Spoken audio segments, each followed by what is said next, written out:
because they all want to keep me off the campaign trail. That's all this is about. This is about election interference. How do we stop it? And it's a disgrace.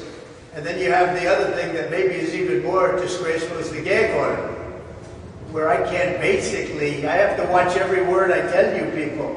You ask me a question, a simple question, I'd like to give it, but I can't talk about it. Because this judge has given me a gag order and said you'll go to jail if you violate it. And frankly, you know what? Our Constitution is much more important than jail. It's not even close. I'll do that sacrifice any day. But what's happening here is a disgrace, and the appellate courts ought to get involved. New York looks so bad. The New York system of so-called justice looks so bad between this judge in Gorin and Kaplan. You triple teamed with corrupt judges. It's a disgrace to our nation.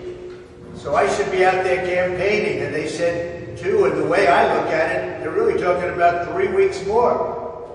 And by the way, they didn't even have enough to fill out the time. You know, we got out early today because they didn't have another witness. The government didn't have another witness.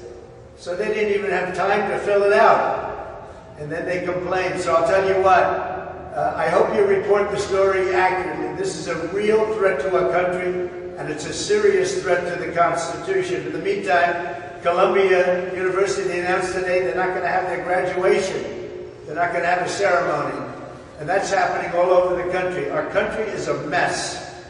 And the most important day in the history of our country is going to be November 5th of this year. That's called Election Day. It's going to be the most important day in the history of our country. What's going on with this judge is a disaster. Between the gag orders and the hatred he's got for me, and everybody sees it, okay, and you see it better than anybody. God bless the USA.